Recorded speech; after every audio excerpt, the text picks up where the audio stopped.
nombre de nuestro Señor Jesucristo. Buenos días tengan todos ustedes. En el nombre precioso de Jesús se les saluda. Un saludo a todas nuestras amistades, a nuestros hermanos. Un saludo a toda la iglesia, donde quiera que la iglesia se encuentre establecida. Que la paz de Cristo esté brindándoles aquello que es necesario, aquello que nutre, aquello que verdaderamente vale. En el nombre maravilloso y glorioso de Jesús.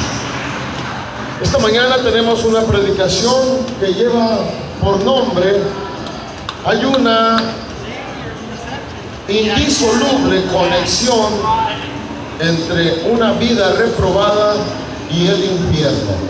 Hay una indisoluble conexión. Padre, en el nombre glorioso de Jesús, pedimos esta mañana que tu preciosa palabra, Padre, hable a nuestros corazones, hable al pueblo que está oyendo, Señor. Lo pedimos en el nombre de Jesús. Pedimos la revelación genuina, la revelación auténtica, la que viene del Espíritu Santo. Pedimos en Jesucristo, Padre, que la interpretación sea espiritual. Que tu palabra, Señor, nos redarguya, nos reprenda, nos exhorte, nos inste y nos discipline. Y si es necesario, Señor, aquí está nuestra espalda, azótala. En el nombre de Jesús. Amén. Pablo, en la primera carta a los Corintios, capítulo 9, versículo 27, dice estas palabras: sino que golpeo mi cuerpo y lo hago mi esclavo, no sea que habiendo predicado a otros, yo mismo sea echado fuera, yo mismo sea descalificado. Pablo da a entender en estas palabras que él ve la cristiandad como si fuera una carrera. Y no estamos hablando de una carrera académica o estamos hablando de una carrera universitaria, sino estamos hablando de una carrera que se lleva a cabo en un estadio olímpico. Y Pablo no presume haber alcanzado ya la salvación. También dice Pablo que él golpea su cuerpo y hace que su cuerpo sea para él un esclavo, es decir, sea para el espíritu un esclavo. Muchos de nosotros no hemos llegado a entender estas palabras. ¿Qué significa hacer de mi cuerpo un esclavo? En la actualidad hay cristianos que no están haciendo de su cuerpo esclavos, sino que su cuerpo sigue esclavizándolos, o su cuerpo sigue siendo esclavo, pero del pecado. Hay cristianos, hay hermanos, hay hombres en la tierra que no se están esforzando para ganar una corona incorruptible. Una corona incorruptible. Y esta clase de hermanos se asemeja bastante a los hombres mundanos. ¿Por qué? Porque el hombre mundano tampoco se está esforzando para obtener una corona corruptible. El hombre mundano ya tiene ganada una corona corruptible, una corona de corrupción.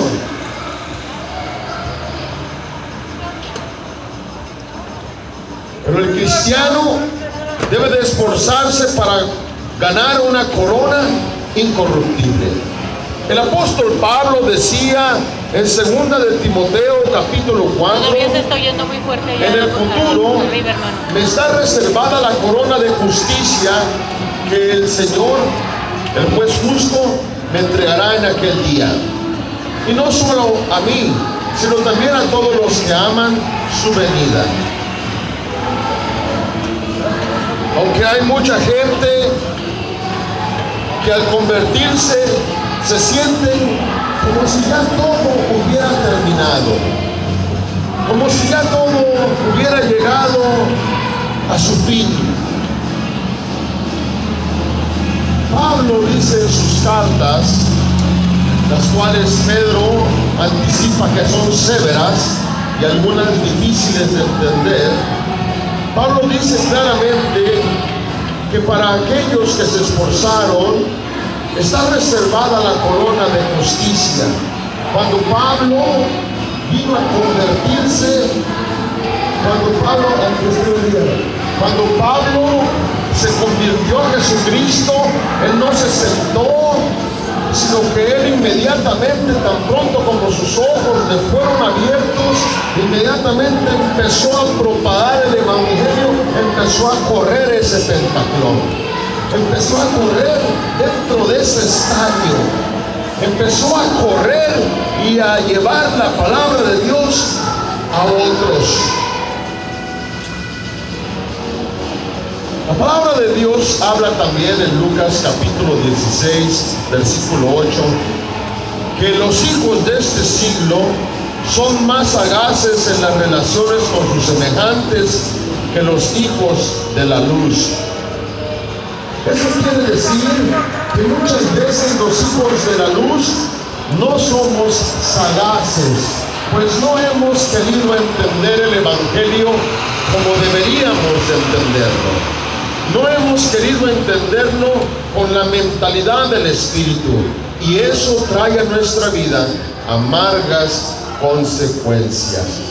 Jeremías decía en el capítulo 6 del versículo 27 al 30, dice estas palabras: te he puesto como observador y como examinador entre mi pueblo, para que conozcas y examines su conducta.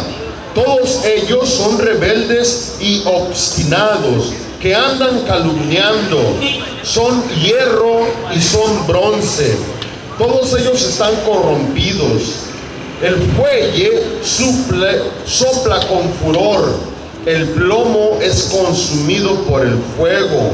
En vano se sigue refinando, pues los malvados no son separados. Los llaman plata de desecho, porque el Señor los ha desechado. ¿Usted sabe lo que significa plata de desecho? Bueno, hermano, cuando una persona está soldando, cuando una persona está soldando algún material,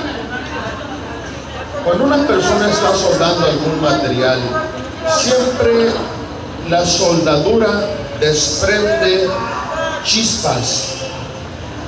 Siempre la soldadura está desprendiendo brasas ardientes, las cuales no se integran a la soldadura o a lo que se está soldando, sino que esas brasas se esparcen por el cuerpo y llegan a quemar. Es decir, esas brasas son desechadas. Y así el Señor expone aquí su palabra. Él dice claramente: los llaman plata de desecho, porque el Señor los ha desechado.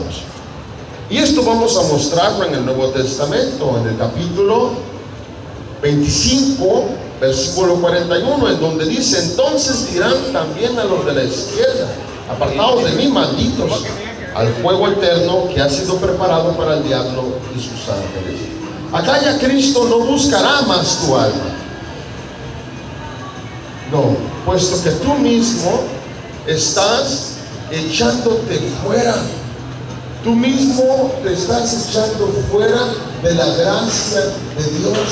No te estás adhiriendo al fuego del Espíritu de Dios, sino que lo estás rechazando al no hacer la voluntad de Dios. Por ello, cuando Jesús diga, apartaos de mis malditos al fuego eterno que ha sido separado para el diablo y sus ángeles, acá Cristo ya no buscará más tu alma, tampoco Cristo tocará más a tu puerta. Él dice en el libro de Revelación, he aquí yo toco a la puerta. Él ya no tocará más tu puerta, ya no te estará extendiendo la mano, ya no vas a escuchar más su voz cuando seamos lanzados a ese infierno, el cual ha sido preparado para Satanás y sus demonios. Génesis capítulo 15 versículo 1 dice estas palabras: después de estas cosas, la palabra del Señor vino a Abraham en visión diciendo, no temas, Abraham, yo soy escudo para ti, yo soy y tu recompensa será muy grande. Es decir, que muchos hermanos no han entendido que nuestra herencia no está aquí en la tierra.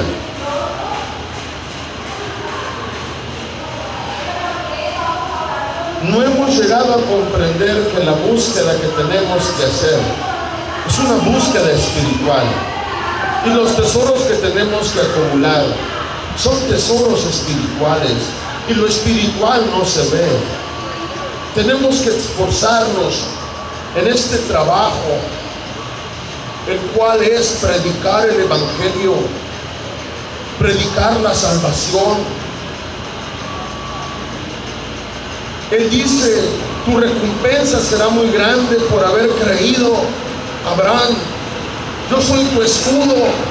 Dios le está hablando a Abraham y le está diciendo, no temas, Abraham, yo soy tu escudo, yo soy tu recompensa. Dios hizo el cielo, la tierra y también hizo el infierno. Los atributos de Dios nunca cambiarán. Los atributos de Dios no cambian. Él es el mismo de ayer, de hoy y de siempre. El Salmo 48:14 dice así: porque este es Dios, nuestro Dios por siempre, jamás. Él nos guiará hasta la muerte. Aquí en la tierra, cuando le hemos entregado nuestra vida a Jesús, inicia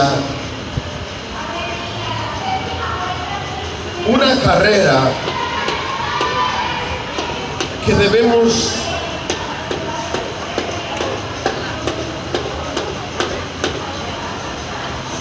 de cumplir, una carrera en la cual debemos de participar. No podemos llegar y sentarnos y solamente ser espectadores. No podemos llegar y sentarnos y ver a los que corren, sino que tenemos que integrarnos y correr junto con ellos esta carrera. Por ello habrá gente dentro de las congregaciones que no verán a Dios, serán echados fuera. Los atributos de Dios no administrarán más gozo en ellos, ya que no pudieron resistir estar en intimidad con Dios.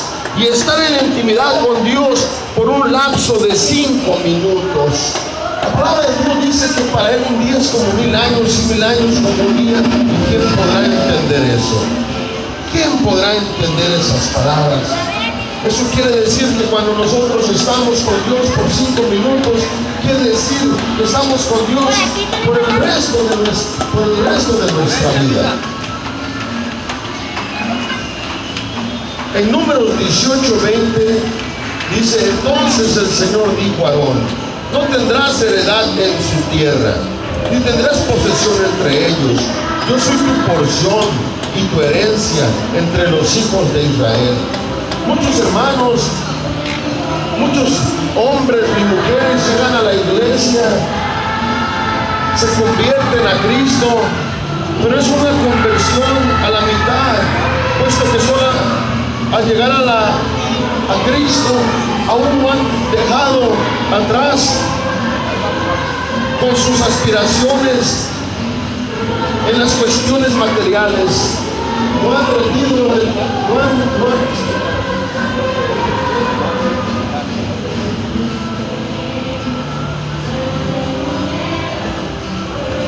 estas personas no han rendido su vida, aún siguen buscando la riqueza material, aún siguen buscando establecer en la tierra una herencia. No han entendido que nuestra porción y nuestra herencia es Dios y está en Dios.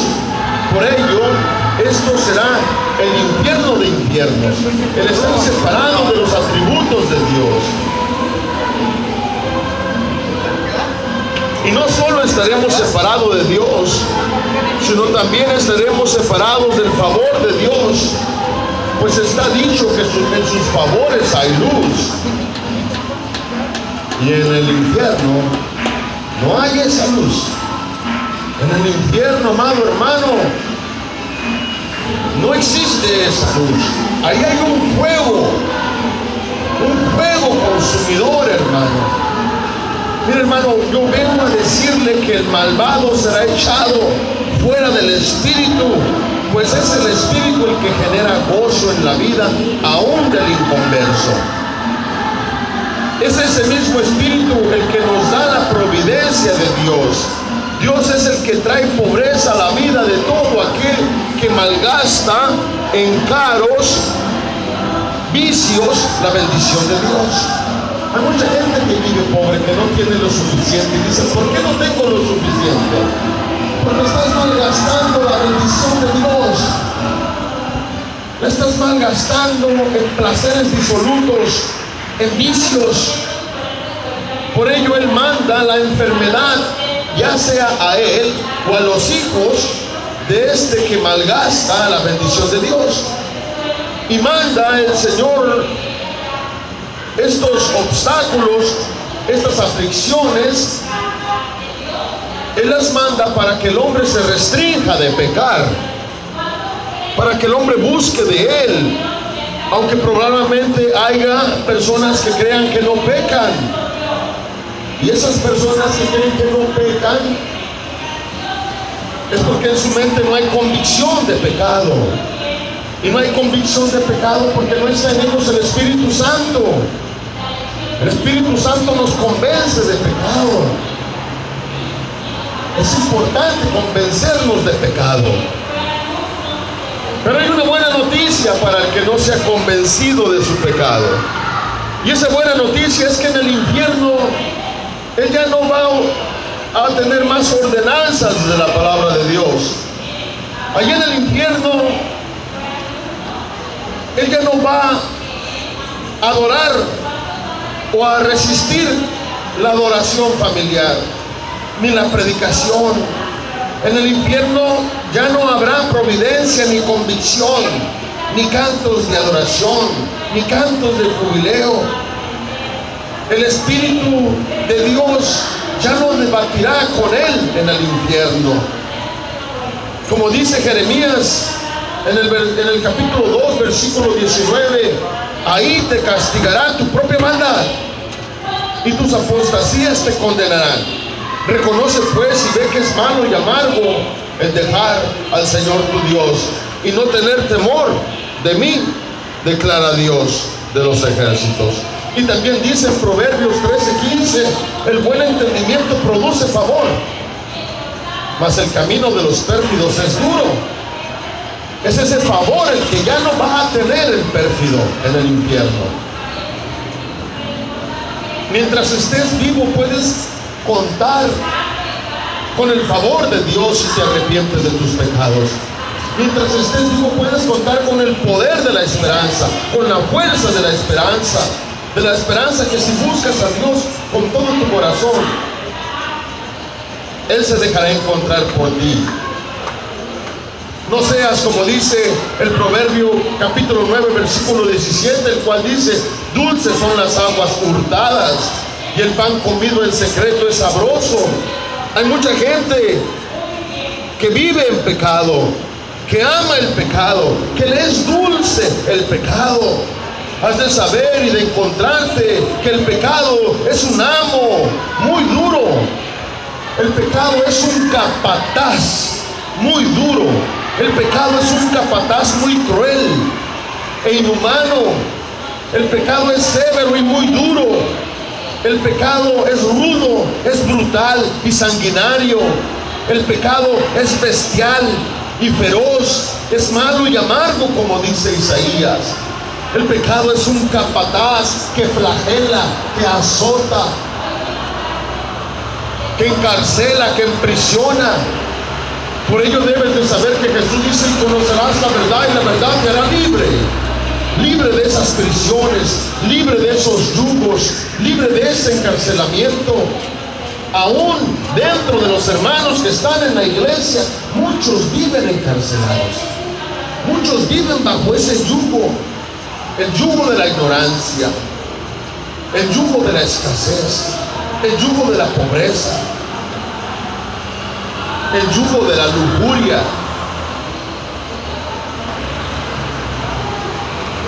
Es malo y amargo dejar a Dios. De ahí que toda la lujuria del pecador junto con él será consumida con el fuego. Será consumida con el fuego de ese lago por haber ofendido a Dios.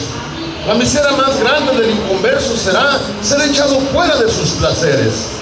Hoy en la actualidad muchos hombres han hecho de sus placeres a sus amigos. ¿Qué placeres están entre los amigos? ¿Qué placeres están entre los amigos? ¿Qué placeres están entre la familia? Han hecho de su familia un placer. Muchos han hecho de sus comercios un placer. Otros han hecho de sus fortunas un placer. Han hecho de su dinero un placer. De su posición económica, de su posición social, de sus vicios han hecho placeres. Sus fortunas. Muchos han hecho de sus placeres sus depravaciones, sus perversiones, sus maldades, sus libertinajes, sus inmoralidades, sus corrupciones, sus amigos, sus aliados y sus colaboradores. De todo esto será apartado el pecador. De todo esto será apartado. En el infierno no hay amigos, en el infierno no hay aliados. En el infierno no hay ninguna posición, solamente la posición del llorar y crujir de dientes continuo. En el infierno no habrá dinero. En el infierno no habrá alcohol, ni música, ni adoración, ni alabanza. Por ello debes de saber que Dios es inalterable. Él nunca cambia. El alma pecadora será eternamente odiada por lo que Dios ama. Cuando el pecador sea lanzado a ese infierno, ahí el alma pecadora será eternamente odiada por lo que Dios ama y será amada por lo que Dios odia. Su conciencia, cuando ese pecador, esa alma sea lanzada a ese vacío, a ese infierno, ahí la conciencia del pecador será como la conciencia del león rugiente. No dejará de rugir. Y su alma nunca callará. Ahí su alma estará en continuo clamor, en continuo lamento. Ahí en ese lugar recordará todos sus crímenes. Ahí recordará sus violaciones y sus faltas y sus continuos rechazos a la verdad. Ahí el alma va a estar recordando sus desprecios hacia Dios, sus ultrajes hacia Dios, sus burlas hacia Dios, sus ofensas a todo lo que hablaba y los que hablaban de Dios. Ahí el alma no tendrá reposo, no tendrá paz. Solo tenemos que leer el primer capítulo de la epístola a los romanos y ver qué es lo que el hombre, o qué es en lo que el hombre se convierte cuando Dios lo aparta de su espíritu. Oh hermano, Romanos 1:26 dice: por esta razón Dios los entregó a las pasiones degradantes, porque no quisieron reconocer a Dios, ni darle gloria, ni darle honra, sino que se volvieron vanos en sus propios pensamientos. Si tú no estás en la iglesia, estás prácticamente camino al infierno.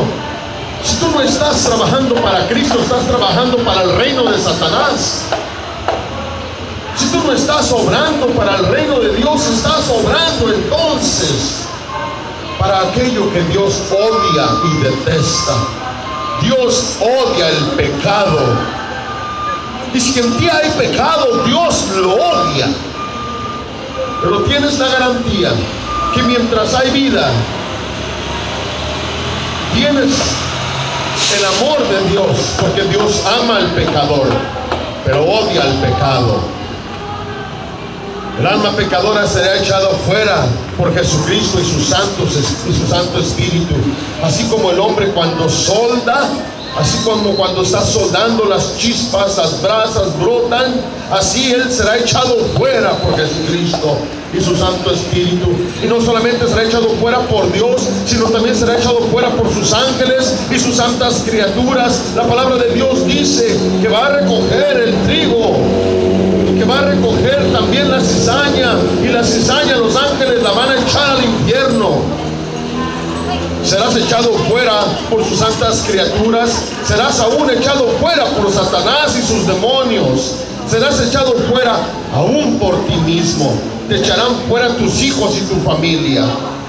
Oh hermano, sí hermano, cuando un pecador no se arrepiente, le trae pura maldición a su familia y hace que sus hijos también se vuelvan tan malditos como él.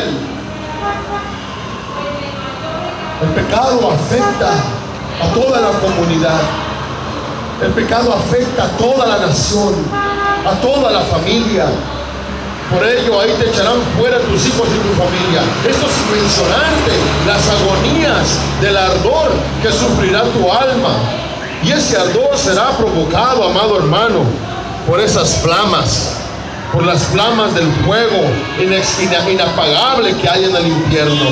Ahí tendrás la agonía mental de saber que nunca más tendrás la esperanza de la salvación. Ahí nunca más tendrás la esperanza de la salvación. El rey David decía en uno de sus salmos, en el Salmo 119, versículo 136, ríos de lágrimas vierten mis ojos, porque ellos no han guardado tu ley. Ríos de lágrimas han vertido mis ojos. Jesucristo sufrió, amado hermano, en la cruz lo que ningún hombre volverá a sufrir. Ahí fue flagelado, fue azotado, pedazos de carne de su espalda brotaban. Ahí fueron arrolados sus pies, fueron agujerados sus pies, con grandes clavos fue clavado.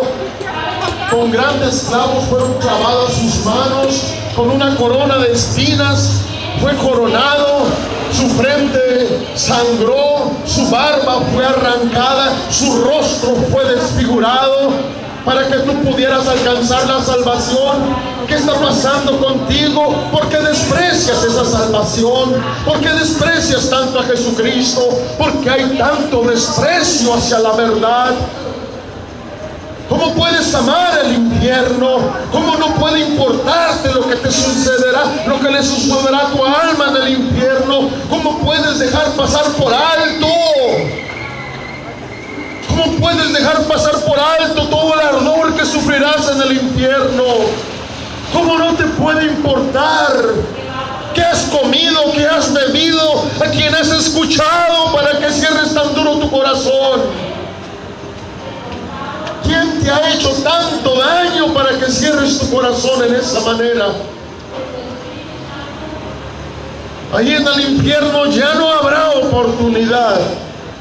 Nadie te podrá sacar, ni te podrá salvar, ni te podrá rescatar. Nadie. Así lo dice Dios, así lo dice su santa palabra. Abandona tus herejías, abandona tu manera de pensar. Abandona tu obstinación, no seas, como dice la palabra, plata desechada. Por ello predicar el evangelio es vital. Cuando uno predica el evangelio, este produce un repudio por el pecado. Enseñarlo da vida, enseñarlo bendice al que lo escucha, instruye al que lo escucha, da formación El Evangelio perfecciona, el Evangelio adiestra al simple, el Evangelio cultiva, el Evangelio educa, el Evangelio es sagrado, es santo, es venerable. El Evangelio está calculadamente diseñado para bendecir al que lo estudia y al que lo escucha. Toda la palabra de Dios está llena de poder. El Evangelio despierta las áreas dormidas del cerebro. El Evangelio reduce la presión. El Evangelio limita la ignorancia, combate el analfabetismo, educa al tosco, instruye al bárbaro. El Evangelio son las buenas noticias. El Evangelio no es un conjunto de mágicas encantaciones como muchos creen. En él hay una información que cada hombre debe de saber. El Evangelio no es un amuleto para que lo tengas debajo de tu brazo o abierto en la recámara. No, hermano, no pienses que con tenerlo debajo de tu brazo o con las páginas abiertas en tu recámara te bendecirá. El Evangelio es una revelación de factores, de principios, de verdades y creencias. Cada exhortación que hay en el Evangelio va acompañada de instrucciones. Sin esas instrucciones, el Evangelio no vale nada. ¿Creer en quién? ¿Escapar de qué? ¿Escapar de qué? ¿Creer en quién? ¿Arrepentirte, pero de qué? ¿Huir, pero de quién? El Evangelio responde las preguntas que el alma se hace. ¿Por qué vivo? ¿Qué es el pecado? ¿A quién? ¿O quién produce el pecado? ¿Quién es el amo del pecado? ¿Por qué es malo el pecado? ¿Cuáles son las consecuencias del pecado? El Evangelio explica la doctrina del castigo que hay en el pecado. En el pecado hay una doctrina y su doctrina es la del castigo. Y el castigo se llama ser lanzado fuera de la presencia de Dios, a un lago de fuego, a un infierno terrenal, a un infierno que empieza aquí en la tierra. Ya que la doctrina del hombre es la doctrina de la depravación. La doctrina del hombre es la doctrina de la depravación. Y los que han sido endoctrinados por ella sufren. Por ello, el arma con la que Dios vence al pecado se llama Jesucristo. No hay otra arma con la cual Dios pueda vencer al pecado. Jesucristo ya venció el pecado. Él fue tentado en todo. Las mismas tentaciones que tú tienes, Él las venció. Las mismas tentaciones que tú tienes, Él ya las venció. Por ello es necesario llenarse con el Evangelio. Es necesario entender que de no hacerlo estaríamos cayendo en la falacia, estaríamos cayendo en la mentira, en el engaño. En la actualidad, alrededor del mundo, han salido una gran cantidad de falsos pastores, de falsos maestros, de falsos apóstoles, de falsos profetas, aún de falsos evangelistas. Pero todo eso sucede para que la palabra de Dios se cumpla tal y como Él la profetizó. ¿Cómo reconocer a estos falsos? Un falso no se ha convencido de su pecado, no ha cambiado de forma de ver el pecado. La forma de ver al pecado no ha cambiado en él, no ha llegado al punto de comprender que es su forma de pensar una ofensa a la voluntad de Dios. Aquel que dice que no necesita predicar el Evangelio a otro hermano es una ofensa en contra de Dios. Aquel que dice que con su estilo de vida puede generar un cambio es una ofensa hacia Dios. Jesús dijo en su palabra: ir por el mundo y predicar el Evangelio, ir por el mundo y predicar este Evangelio y hacer discípulos de todas las naciones. Un falso pastor no habla del arrepentimiento. Un falso pastor no reprende, no insta, no exhorta, no disciplina, no redarguye. Redargullir es referirse al hecho de ser convencido de que un pensamiento o obra está en contra de lo que está escrito en la palabra de Dios. Redarguir se refiere al hecho de ser convencido de que un pensamiento o una omisión puede llegar a ser un pecado. Si usted está omitiendo, si usted sabe que debe de predicar el Evangelio, si usted sabe de que debe de salir a predicar predicar el evangelio a su pueblo y no lo está haciendo, está cometiendo un acto de omisión, y ese acto de omisión es pecado. Todo lo que usted sabe y no lo hace es pecado. La omisión es un pecado, amado hermano. Las conversiones temporales son manifestadas y visibles en muchos lugares de México, así como en muchas iglesias. Una conversión temporal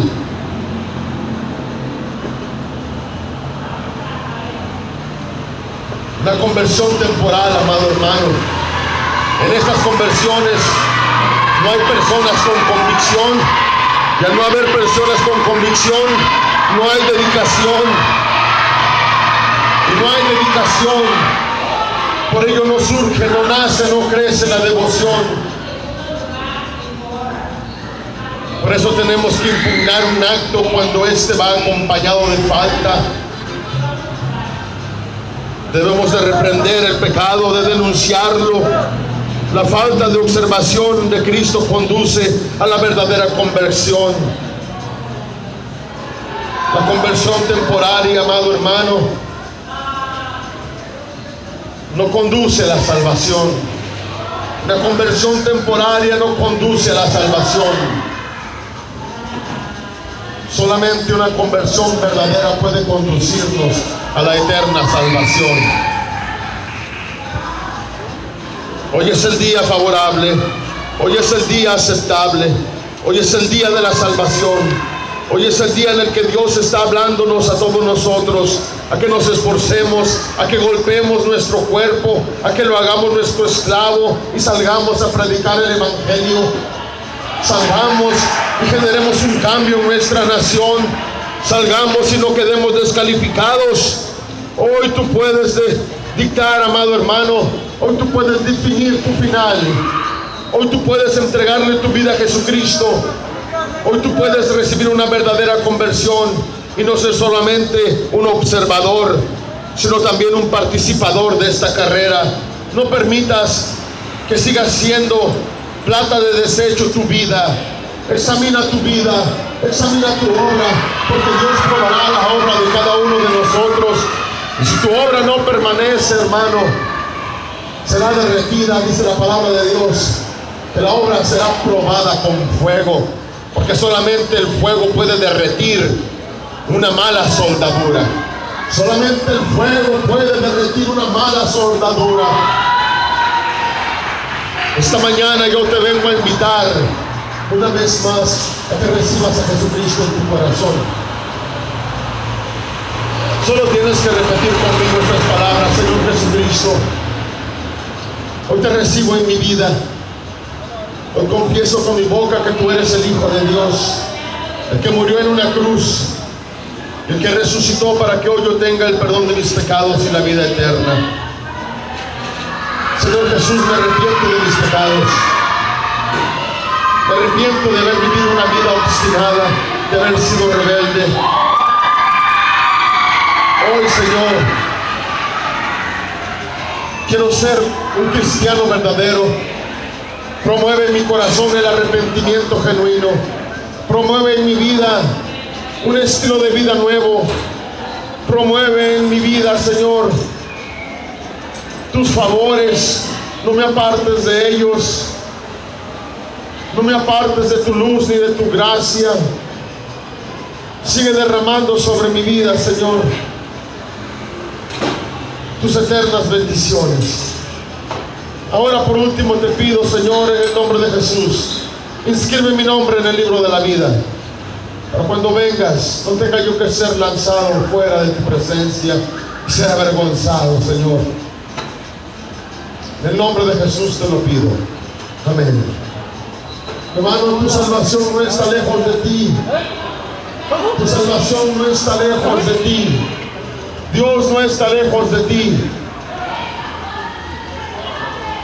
Búscalo hoy mientras hay vida. Nuestra iglesia tiene sus puertas abiertas, hermano,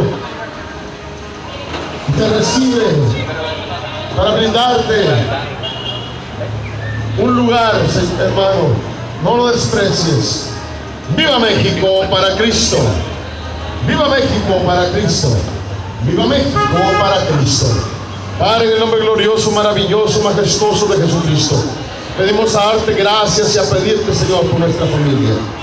Venimos a pedirte, Señor, por nuestra patria, pero sobre todo pedimos por tu iglesia, Señor, por aquellos que se han convertido solo temporalmente, Señor, que puedan convertirse, Señor, verdaderamente de corazón, que se conviertan eternamente, Señor, y no temporalmente. Salva las almas, rescátalas, Señor. Ensancha tu territorio, Señor. Mándanos a clavar estacas, Señor, alrededor de todo México, a lo largo y a lo ancho de México. Te pedimos por Israel, por tu pueblo santo, por tu tierra escogida. Bendícelos en estos tiempos, Señor. Abre sus ojos para que te puedan ver, Señor, para que puedan conocer el poder que hay en tu santo nombre, en el nombre de Jesús. Gracias te damos por la vida de nuestro pastor, Señor. Sánalo, Señor. Restáuralo, Señor. Fortalécelo, Señor. Alárgale la vida, Señor. Así como a todos los que le rodean, Señor. Oramos por tu iglesia, porque te pueda conocer más, porque pueda comprometerse más, porque se meta a lo profundo del Siloé, Señor, para que sus heridas sean sanadas, para que tú las fortalezcas, Señor, que no se avergüence de llevar tu nombre, Señor, que no se avergüence de predicarlo. En el nombre de Jesucristo lo oramos y lo pedimos. Amén. Así es, amado hermano. La palabra de Dios hoy sigue trayendo salvación. Y la trae hasta tu lugar. La trae hasta tu casa. No endurezcas tu corazón si oyes tú hoy su voz. No endurezcas tu corazón. Más bien, busca arrepentirte. Busca la manera de arrepentirte. Busca la manera de llegar a Él, de conocerle. Porque te digo algo, hermano. Jesucristo puede ser hoy tu amigo, un amigo que nunca te dejará. Todos tus amigos a tu alrededor, tan pronto tengas un problema, te van a abandonar. Él nunca te abandonará.